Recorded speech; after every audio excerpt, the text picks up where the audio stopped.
Hey, welcome back. I'm Dave Fisher. Bob Schaefer.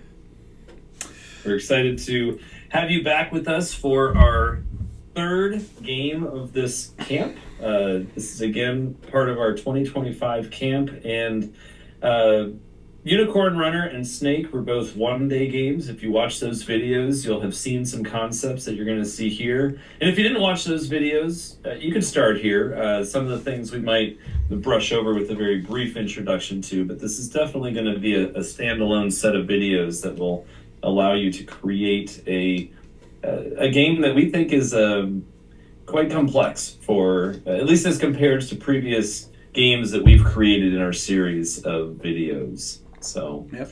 We've broken this one into sprints that Dave will tell you about here in a little bit. Yeah, so we're on our third game, so you could think of yourself as 66% of the way done. But actually, this last one it's about 8 games worth, so you're about 20% of the way done, right? Right. And so we'll definitely show you the game, but I'll give you kind of a little sneak preview. We're going to break this one up into 8 parts. We're going to call them sprints, so sprint 1 through 8. And this video is just going to be sprint 1. So like if you're looking at the time needed to finish this, that's the time needed to finish just sprint 1. And so we're going to be doing quite a lot of them. And some of the sprints will have different lengths. We know already ahead of time that some of the sprints will be a little shorter than others, but we tried to break it up into chunks that made sense in terms of what was accomplished during those and time. So none of them are going to be super long, over an hour type thing. We're aiming for the 30 to 45 minutes per video, but we'll see how it goes. Cool. And so we're going to start off with a demo of the very, very end, right? So this is not what we're going to do today. This is the very, very end. And so we'll let Bob kind of tell you some of the things that are going on, and I'm going to focus on just playing. Dave's going to try to win. Yeah, so as you saw, and this is kind of put into a mode where it's accelerating through the levels pretty quickly. I don't think that we are going to go through as quickly as what you're seeing right here, but it's demonstrating a lot of the different features that you'd see. So our Ladybug is our hero in the center, and you see that it is being attacked by... we decided to have crabs attacking this, and every once in a while you see these other things popping up on the screen. A little earlier there was what we described the bomb. That's our obliterate power-up. We call it power-up anything that is going to get a little superpower for a brief period of time. So there's a lot of things that go into this game. There we saw our first other enemy was crab. Now it's this almost pterodactyl velociraptor type or pterodactyl type thing coming at us. We saw the power up with multiple bullets. So we tried to make interesting power ups. There it is again with multiple bullets, kind of like a spread, if you will, of firing. And you get these for a certain amount of time, and then you lose that power, and then you can collect more. Dave's doing really well. He's staying alive. If any of these enemies were to touch him, he'd be over. Now, these dinosaurs are new.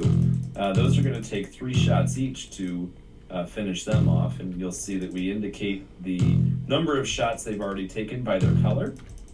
And so that helps the game player keep track of how many more shots they need. And so the levels as they're going through are going to change both the enemies that are coming, and eventually it's going to cycle back through. You're going to see the crabs again. There we go. And they're going to be faster. And so as you get to level 4, you're kind of repeating level 1, but with more speed. And there's another power-up that we hadn't seen before where you can just infinite bullets. And now you might have seen that crab was a lighter red. That actually indicates now that we've gone on to level 4, there's a small probability that some of these enemies are going to be able to fire back at Dave. And so each round it gets more and more likely that the enemies have this shooting capability. And so it gets harder and harder to stay alive if the enemies can potentially shoot at you. There you go. They finally got hit. It said top score, game over. You can see that the top score field underneath score match, that was his highest score ever of playing this game, 107. And if he were to play it again and beat 107, that would become the new top score.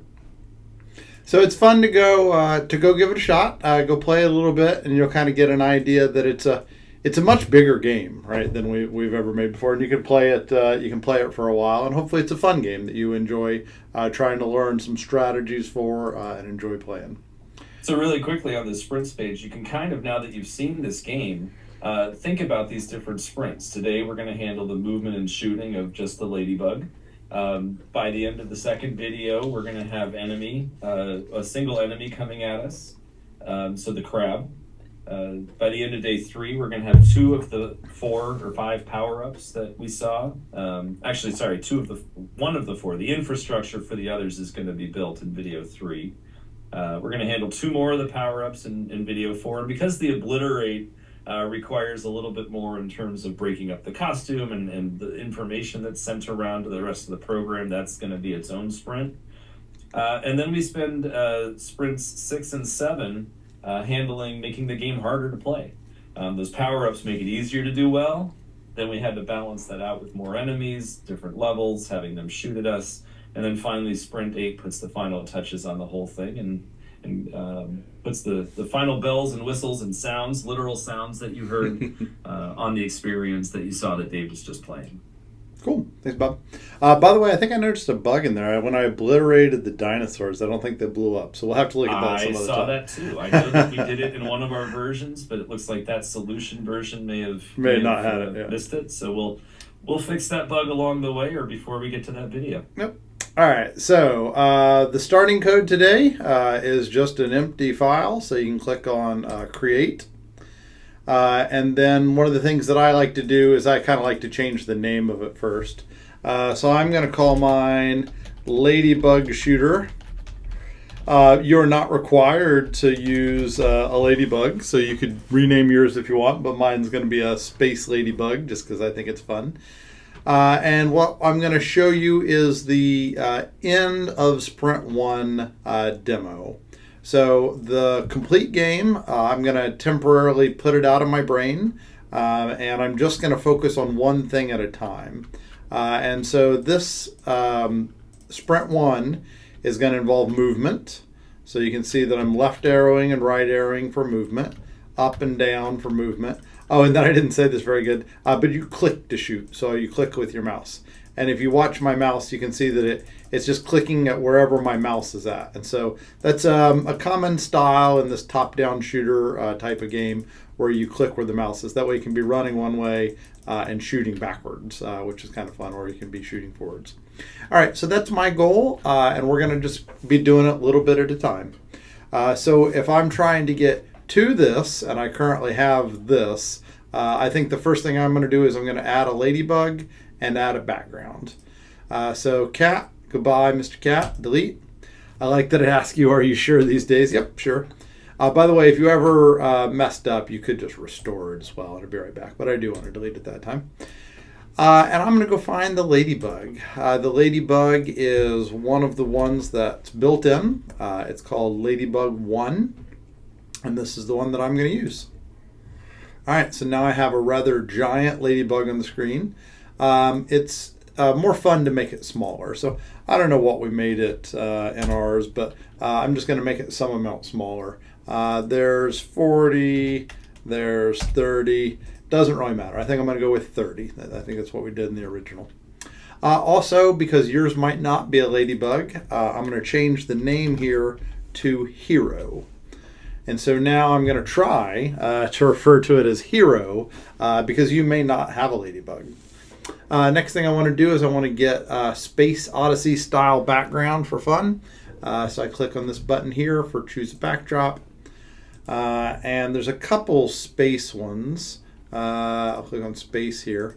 I think that I kind of like, you want galaxy or nebula, Bob?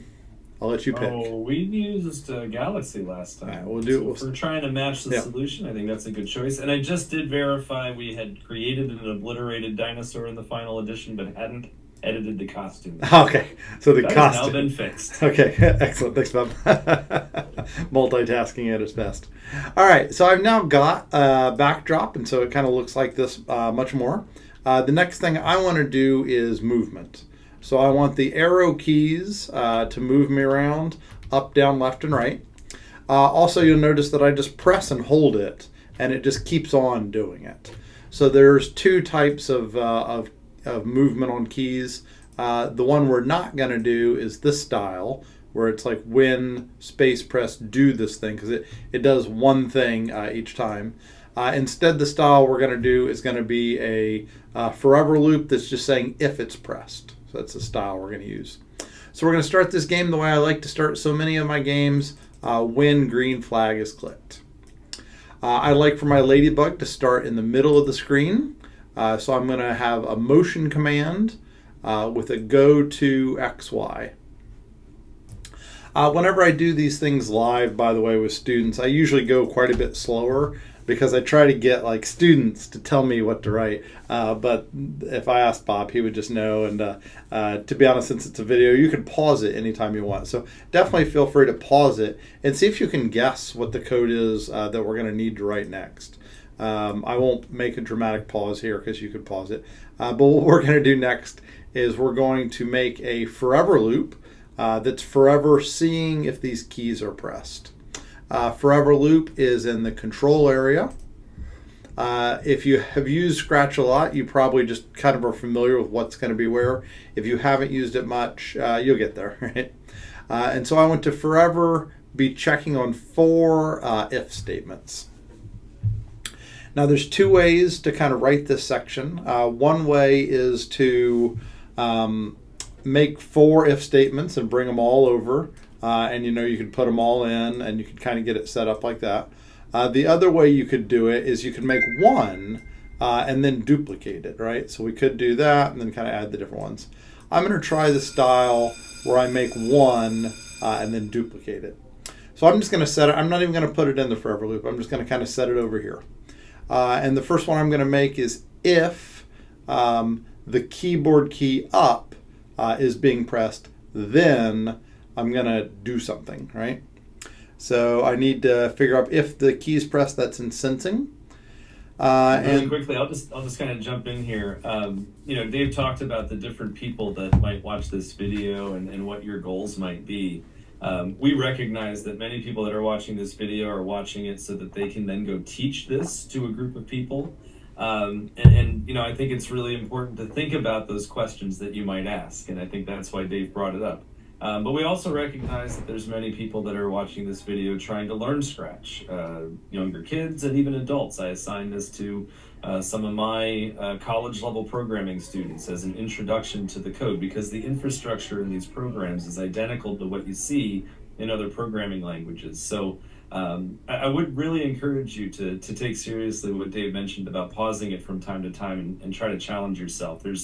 There's a muscle that gets flexed whenever you're trying to think about how would I solve it, and that muscle doesn't really get exercised if you're just watching Dave do every single step without challenging yourself and trying to think ahead. So for example, even after he does this one, he says there's 4. So pause it and see if you can come up with the other 3. Opportunities like that are going to come up throughout all 8 of these videos as we're making this game. We're going to talk about what we're going to do, but not actually do it yet. And if you pause and think, you'll find out very quickly if you're right or wrong. Or perhaps there's multiple ways to do things. That's the other beauty of codes. Yeah. Cool. All very well said. Yeah, you find you get out of things what you put into them, right? So, all right. So I wanted this key space pressed. And now obviously I didn't want space. I want to switch it to up arrow. All right. And so when I press up arrow, what do I want to happen? So obviously I want to move up, but the question is, how do I want to move up? If you look at this solution, you'll notice that actually 2 things happen. One thing that happens when you go is the direction of the Ladybug switches and movement happens. So there's kind of 2 things that happen. So there are commands you could use to make it go up. So for example, you could use change Y by, Y is the up and down. But instead, I'm going to go with the approach where I point in some direction. Right now it says 90, but if I click on the 90, I can see the up is actually 0. And then in addition to pointing that direction, I also want to move some.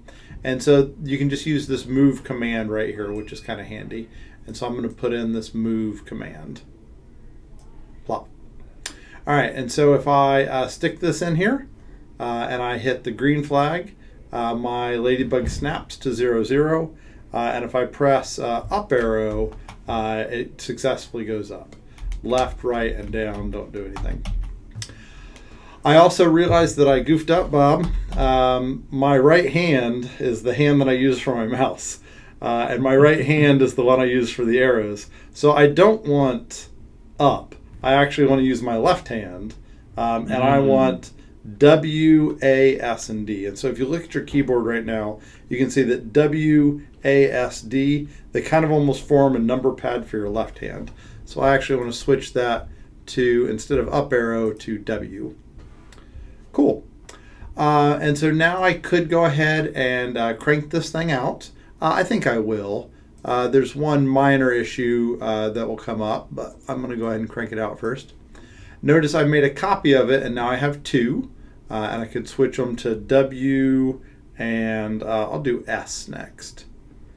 Yeah, if you look at your WASD keys, they're very similarly located, so you can put your 3 fingers on A, S, and D, and just flick your middle finger up to the W.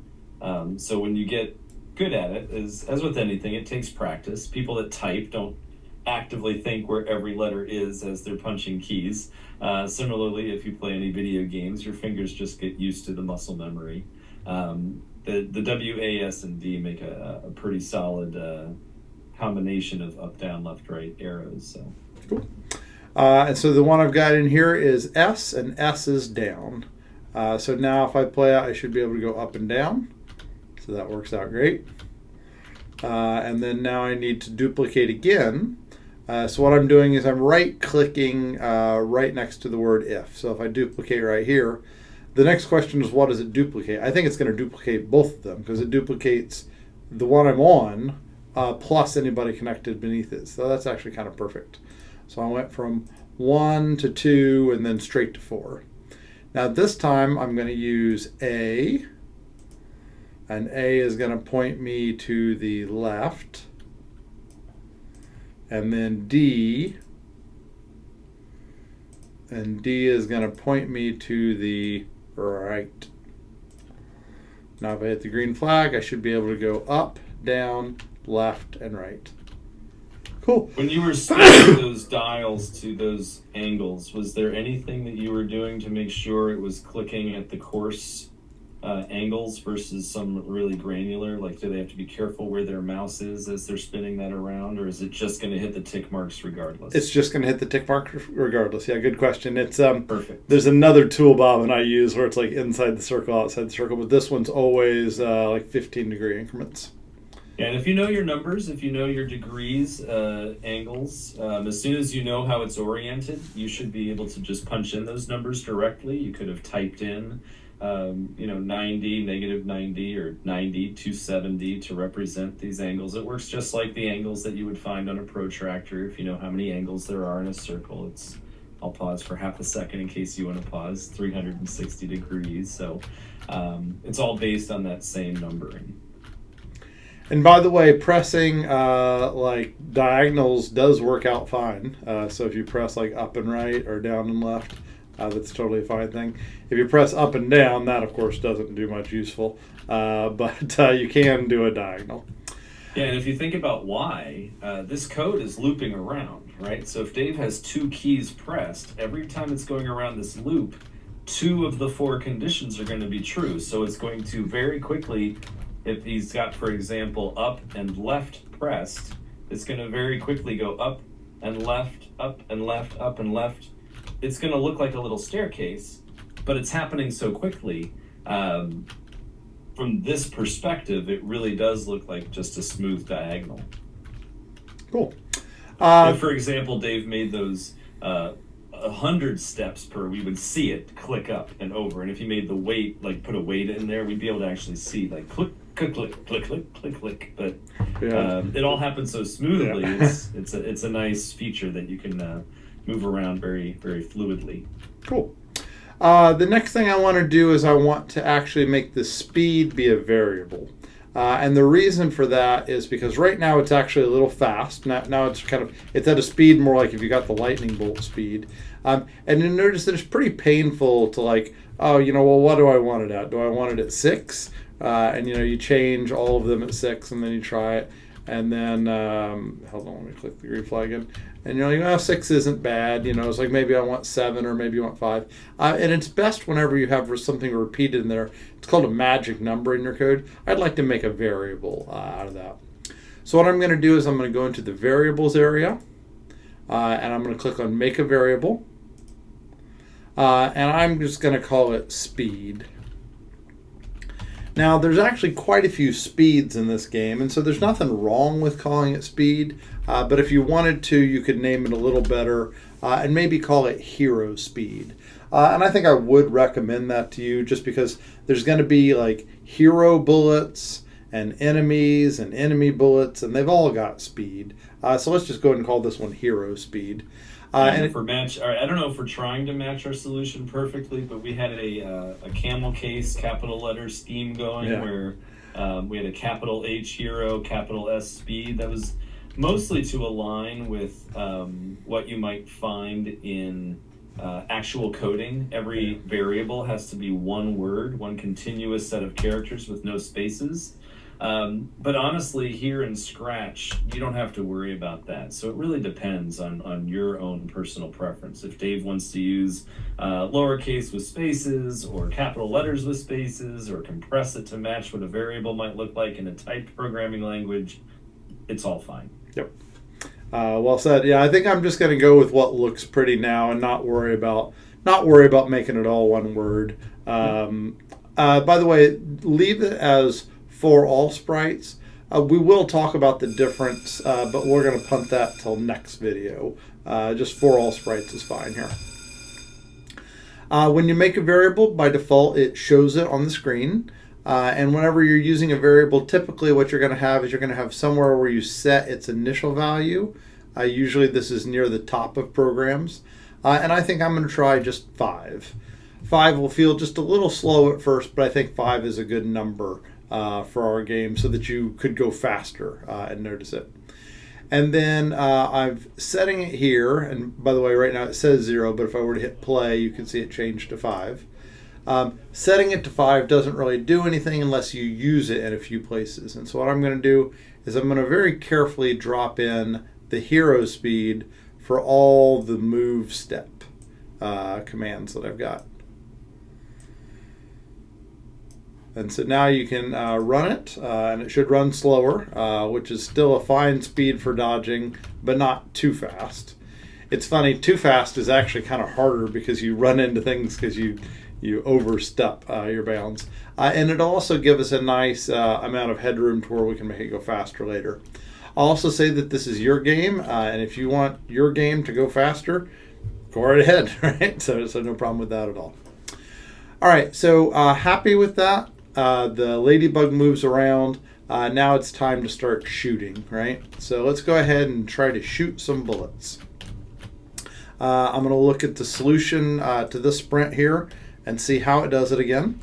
So it moves around just like mine. And then whenever I click, it has this little green line come out. That's kind of cool. I wonder how they did that. And the answer is it's a sprite. And so in the same way that the Ladybug is a sprite is something that it has graphics and then also code. And you'll also notice that there's many of them on the screen at a time. It's currently limiting us to 5 bullets at a time. So if I click real fast, you can see that I got 5 out, and then it stops me from shooting more until those 5 are over at the edge of the screen. And the way we're going to do multiple on the screen at a time is through clones. It's going to be exciting. So big step up in what we're doing. So let's go ahead and make a new sprite. Now normally I click on this circle, but you can see I've moved Bob and I's picture out of the way because we're going to actually do something a little different. When you click on it, if you just click on the circle, it's the same as selecting this magnifying glass. You can see how the words are the same on those. But there's actually 3 other options. One is that you could paint it. You could draw the sprite yourself. That is what we're going to do. You could also surprise me, just pick something. And you could also upload your own image. That one gets to be really, really fun. But what we're going to do here is just paint it. So we're going to draw this green line. So I'm going to click on paint. When you create a sprite using paint, it takes you into the tab for drawing because it figures you probably need to do some drawing, right? It still has the tab for code. It's over here, but I'm happy that it put me into the costumes tab. So what I'm going to do is I'm just going to make a line, and I'm going to make that line be a certain color. I want a beautiful green bullet.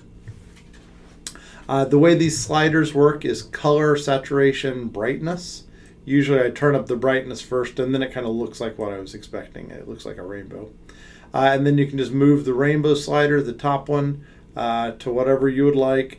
I think I'm going to go with a nice light green. Cool. Then I'm going to draw a line. Let me get our pictures a little lower here. And so if I draw a line and I want it to be perfectly straight, I can hold down Shift, and then it'll snap it in to be flat, which is kind of nice. So if you hold down Shift, it only lets you make them flat or 45 degrees. And I'm just going to make a fairly short line. I honestly don't know what looks good. And then I personally, I made another line on accident. If you make a line on accident, that's what the undo button is for. What I was going to do is I was going to move that line. It wasn't quite centered. I was going to move it to the middle. So I'm going to go ahead and move it into the middle. And there's two ways to do drawings. One is to just draw it and get it to be the right size. So to be honest, it looks a little big right now to me, right? It's kind of like a little long, skinny line. Another thing you can do is you can make it bigger over here. So it looks like it needs to be a little shorter. Maybe that would be good, and I'm going to move it back to the middle again. And I think that looks pretty good. Oh, I clicked on the Ladybug and it got huge. You also had a flexibility in the thickness of this bullet, right? And so I could change the thickness as well if I wanted and make it kind of a thicker bullet. So this really, as Dave was saying, can be just about doing what fits your eye.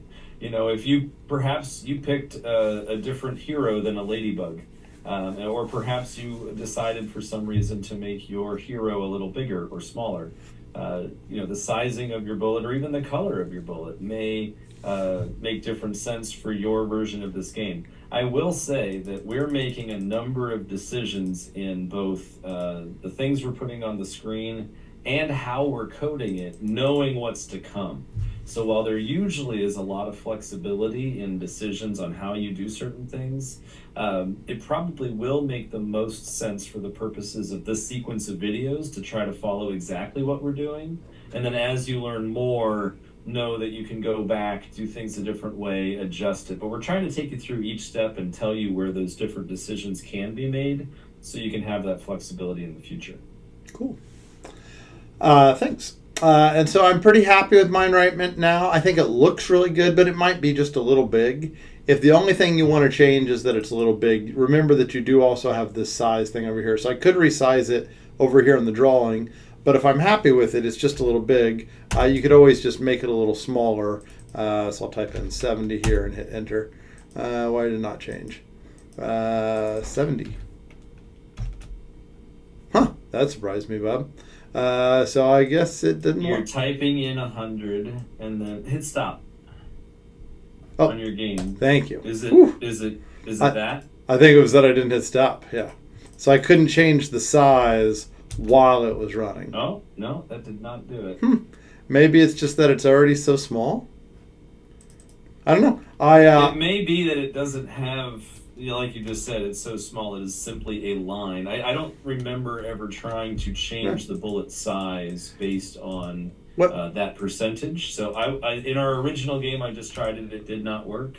And I don't know that I have much to tell you other than it looks about right with what we had in the original game. We had a thickness of 4. Cool. If you wanted to mimic the thickness, we had a thickness of 4, and the length was pretty similar to what you have. It was about 3 of those little gray and white checker checkerboard boxes worth. So looks good to me. Sounds good. I'm gonna go with you like thickness. It a little thicker? Go I was feeling a 5 this time. Yeah, sure.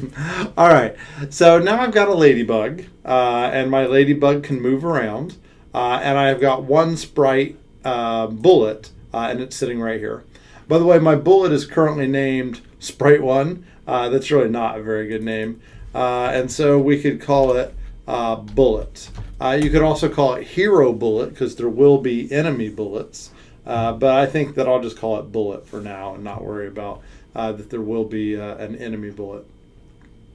I also say that the hero speed is showing up on the screen.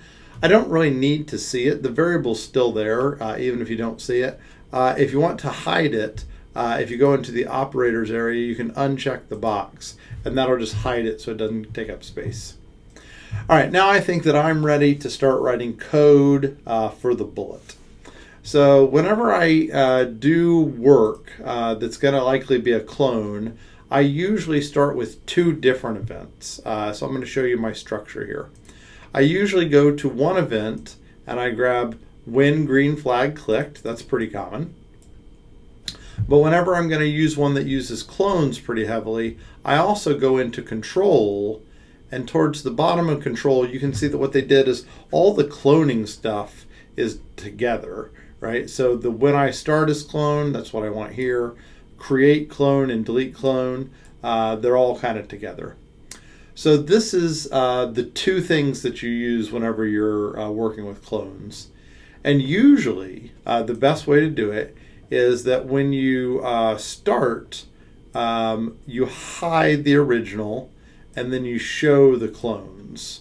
And so that way when I hit the green flag, the original, which is right there, he just hides and goes away, so nobody ever sees him. But the clone is going to show once you make a clone. Now you'll notice that right now nobody makes clones. Right? There's no code in here that makes clones. There's no code in here that makes clones. So that's going to actually be my next plan. So how do I want to make a clone? And I want to make a clone when I click the mouse button. I want to make a clone, and then that clone's going to do stuff, right? So let's go ahead and get an if statement. And if you wanted to pause it and think about what's going to go in this if statement, you could. But this if statement is going to need to rely on sensing. I'm going to try to find if I can get is there a when the mouse is clicked? So let's just see if we've got anything good here. Here's one. Mouse down. Looks like that's the best I'm going to get. So we're going to have to figure out how to make mouse down work for us. And so mouse down, when you press it, it's going to be true. And so right now, if I were to just hold it down, I would probably make a lot of clones, right? So we'll have to figure out how to fix this. But I am going to go ahead and try to use this for now and see how it goes. So if the mouse is down, then I'm going to go to control, and I'm going to create a clone of the bullet. All right, I think it's ready to go into my code. Now that I've kind of got it ready, I'm going to very carefully put it into the bottom. Make sure, by the way, some people accidentally put it inside one of the other if statements. It just it goes right at the bottom. And so if I hit the green flag, what I'm hoping happens is if the mouse is down, I'm going to create a clone of the bullet. Not working the way I expected, Bob. It's only making one. I'm guessing they're all going on top of each other. Are you making? Oh yeah. You can probably move them if you stop it. I don't know if it keeps those clones behind. So Bob immediately. Yeah. So how many do you think I got in there, Bob? Did you click? A dozen at least. You were surely thinking you weren't pressing it, and then you were confused. Yeah, I think I could. I think I could play this game for quite some time. All right, so it worked. It's just that there was. I'm going to stop doing this because honestly, I think there's probably 200 in here. I was quite low on my dozen estimate. So what I want to do, I'll just see how I wrote this one. I'm going to have the bullets do something when they start as a clone. And what I'm going to do is I'm going to go, so here's the Ladybug code. and then here's the bullet code. I'm going to have the bullets go to where the ladybug is at. That's actually a command that exists in motion. Not immediately. You're going to point towards them and go towards them, just in case there was a... Going to it immediately is not what we want to do, right? We want to travel that... This is what Dave meant, just talking to the viewer. That, going towards the ladybug is going to be the path that we want the bullet to...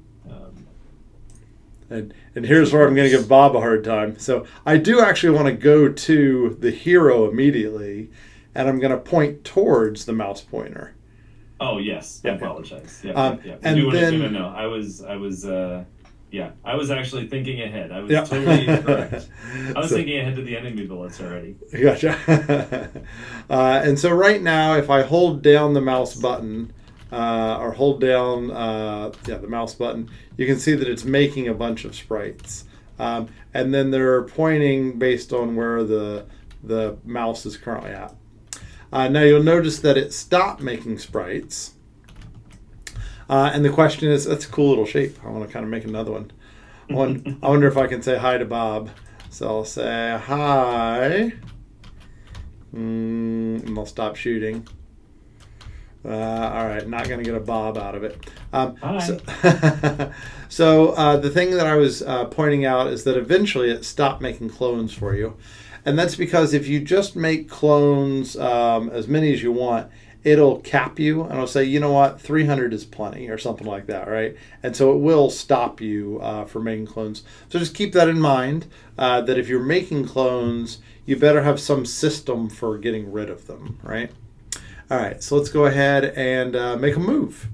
So this should go within the flow of the game. If you think back to when Dave was playing the example version of the game at the beginning, there was no time that the screen was filled with as many bullets as we're seeing right now in this example. Even in the mode where it was allowing him to shoot continuously, it was designed specifically to make sense in the spirit of the game and to not hit this limit.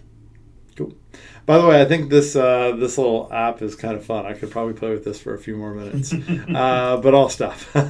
which we find happens a lot with our campers. Yes, we do. Especially our younger campers love to draw things. So no, I'm good over here, Dr. Fisher. I don't need to move on just yet. You can pause this if you need to play with it for a little longer.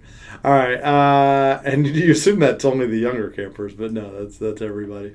All right, so when you create a clone, it starts at the ladybug, it points towards the mouse, and then it moves in that direction. And then I've got to decide what a good speed would be. We'll just do 5. We'll do the same as the ladybug for right now. And so now whenever I hit the mouse button, it shoots. And you'll notice that it's shooting a lot, right? And that's because as I hold down the mouse, it just is firing another bullet. And if you look really closely, you can see that they don't ever go away. They're actually like traveling along the edges. That's kind of fun too, right? But eventually I can't shoot anymore because all my clones are sitting along the edge of the screen. So we're going to need to fix that. So various problems we need to fix. One is they never go away. Yeah, it messed up my game, right? So I got myself in a bind there. They never go away, and they shoot like a machine gun even when you don't have the machine gun power up, right? So let's fix both of those issues one at a time. The first one I'm going to fix is this machine gun issue. So if you look at this code, you can see that every time it comes through this loop, which happens pretty fast, the mouse is down and it creates a clone and then it goes around again. We're going to add something that doesn't let you out of this area until you release the mouse. So it's kind of like it locks you up. And so here's the command I want. It's in control and it's wait until.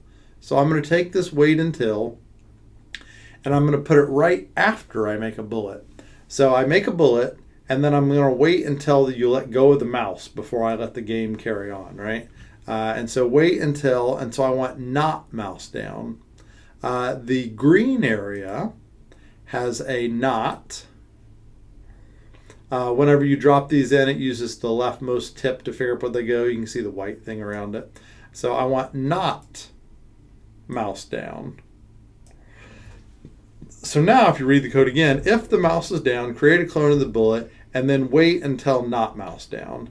And so now if I click and hold the mouse, I get just one bullet. It's actually quite a bit harder to hit the bullet limit now because now you legit have to click 300 times, right? Which, you know, you could probably do. What am I, about 100? All right, I'm not going to wait to do that many clicks. But we actually want to limit you even more than that. We want to limit you to 5 bullets. It's a way to make games harder so that you can't just spam click the button. You have to like use a little strategy. So we're going to limit you to 5 bullets. But before I do that, I do want them to not just hover on the edge of the screen. So we're going to add some code to get rid of them. I think that's my favorite spot right there, Bob, because you can kind of see how they travel up the screen. Isn't that fun? Mm-hmm. All right. No more of that. Let's make them go away when they hit the screen, or when they hit the edge. So here's the bullet code. So I clicked on the bullet. They're moving 5, and then if they ever hit the edge, so I need a if statement. If they, let's go to sensing. I think there's a really good one for this. I think there's like a if touching, yeah, it's this one right here. If touching edge. Yeah, so there's like a perfect one for that. If touching edge, then let's go to the clone area. The clone area is like the bottom of the control area. I just know right where it's at. And what I want to do is delete this clone. Now you'll notice, if you look at the bottom of this command, it's flat on the bottom. That means nobody else comes after this. So now when you shoot a bullet, you'll notice that it'll hit the edge and then it'll just disappear. So it actually will never hit that limit. Maybe I should have done those things in different order, but I'll never hit the limit because I'm cleaning up after myself, which is nice. All right, let's go one more level of extreme. Let's limit them, not based on just the sprite limit, but let's limit them based on 5 bullets in the air at a time. So, all right, how are we going to do that? Well, I like to make variables. So let's make a couple variables here. So go into variables. And so I'm going to make 2 variables. I'm going to make one variable called the bullet limit. And then I'm going to make another variable called the bullet counter. And so my limit, I'm just going to set it to 5. And then my counter, every time I make one, I'm going to increment the counter. And then whenever it gets deleted, I'm going to decrement the counter. All right, so the question is, where do I want to put this code? So the first question is, where do I want to put the bullet limit? Well, I want the bullet limit to happen only one time and one time only. So it should not be in a clone area because you make lots of clones. You can put it on this when green flag clicked, or you could put it over here with the Ladybug when green flag clicked. To be honest, it doesn't matter to me where you put it. I think that I'm going to put it in this area today. I may have put it differently in the solution because I just think it doesn't really matter, and I'm kind of looking at all this code over here. So I'm going to set the bullet limit to 5 bullets in the air at any time. I'm also, while I'm at it, going to set the counter to 0. So that way we start with, oh no, it says buller counter. Can't type. I didn't catch that. Sorry about that. Rename. Yeah, it's all Bob's fault. I was teasing. I know. Bullet counter. There we go. Now, bullet you'll counter. Notice that he changed that name there, but changed it everywhere. So if you do mess up a variable name in Scratch and you change it in the rename, it knows everywhere that variable was, it's going to fix it. Yeah. If you do that in many programming environments, you might have to go search and find all the versions of your misspelled variable and replace it. Depending on the development environment, it might be nicer and change it for you, but Scratch is nice to you. Cool. All right, so let's go ahead and so if you hit the green flag, you'll see that it changed the bullet limit to 5 and the bullet counter to 0. Let's go ahead and change the bullet counter. So whenever somebody makes a bullet, It starts as a clone, and I'm going to change. Notice how these say set, and then this one says change. So now if I run it, if I click it, you can see it'll keep track of how many times I fired. But it also didn't stop me at the limit, right? So if I were to fire a bazillion times, it would just keep track of them. So let's go ahead and put a limit on, and then we'll remove the limit whenever we delete the clone. But let's go ahead and put a limit on over here. So over here, we have if mouse down, then create a clone of the bullet and wait till the mouse comes up. What I'm going to do is I'm going to make it to where it only does the clone if you're allowed more bullets, right? So I'm going to only create the clone. So I could wrap the whole thing in, if you can have more bullets. But I think what I'm going to do is I'm going to wrap just this line in more bullets. I'm just curious what I did in the notes. Yeah, that's what I did in the notes as well. So let's find an if statement. So control an if statement. And I want to take just the inside of this, the create clone of bullet, and put it in the inside of this. Now, if I try to just drag it over, you can see that the one below it comes. That's fine. I want to put you back there. This refactoring can be very difficult for students. So just make sure you're really good at moving things around. So if, and I'm going to have some equation in here. I'm going to try to sneak this back into where it was. I probably made that a lot harder, Bob. I probably could have just grabbed the if statement and swallowed that line, but that's okay. All right, so if the mouse is down, then do this stuff. If I'm allowed, create a clone of the bullet. And so how do I know if I'm allowed? Well, I'm going to go into operators, and I'm going to grab less than and drop it in here. You could have grabbed greater than, but I like to think of it as less than. And I'm going to say, hey, if the bullet counter is less than the bullet limit, then create a clone. Now if I try this now, I should get 1, 2, 3, 4, 5 bullets, but when I try to fire number 6, nothing happens. And that's because I only got 5 bullets for the whole game. And so pause it until you can get this to work. I think that I probably, if I was doing a real live example, I probably would have lost about half the room there, Bob. But the nice thing about Scratch is you can look at it and kind of pattern match and say, how is mine different from what I see on the screen? Cool. So I want to make it to where I can fire more than 5 bullets total. I just want 5 bullets on the screen at a time.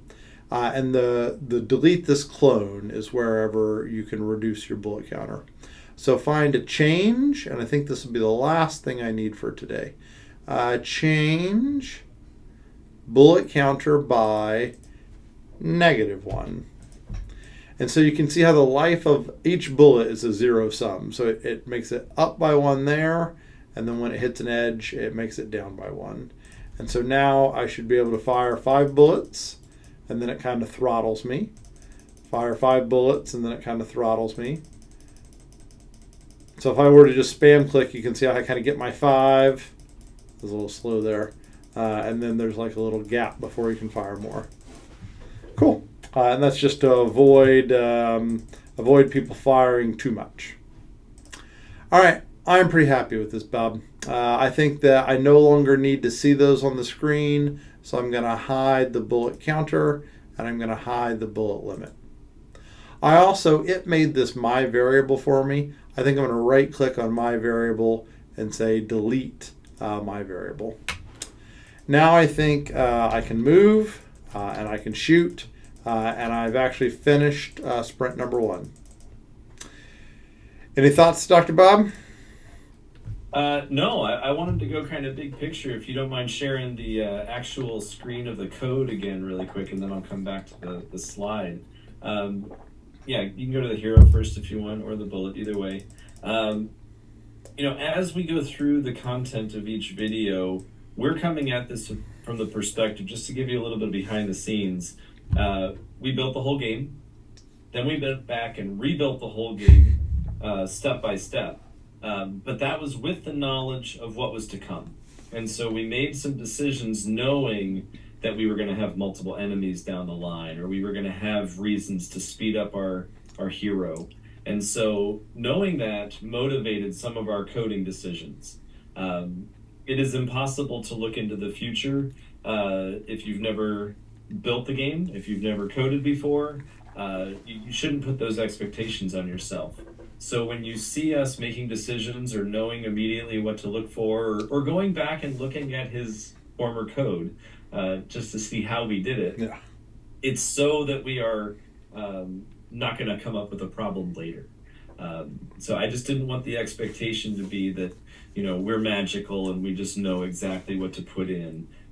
Every single decision that was made, we thought about. We made mistakes along the way.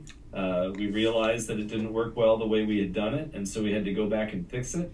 And even some of the real-time mistakes that happen are fun to see, because you realize that we're all human. We're just thinking through problems and solving them as they come. Cool. Good thoughts. All right, so this one is in the books. Couple of things that we did just to kind of reflect on. We did movement via keyboard events. We used the point and direction approach. So it's very much a skill that you'll see come up in a lot of different games. We used a lot of variables. We had 3 different variables. We used a whole host of if statements. So you can imagine just how many conditions you have when you write code. Like, if this happens, then do that. We got edge touching. We got comparisons. And then the big one, I'll make this bold, is that we did some things with clones.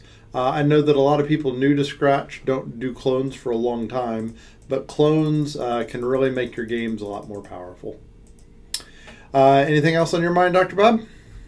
I don't think so. If this is the only video that you watch, you will have an avatar or sprite that can move around and shoot nothing. Yeah. At the same speed with only 5 bullets. So if you want to see more, if you want to see the ability to have an enemy coming at you, come back for video 2. Sounds great. We'll see you then. Thanks so much.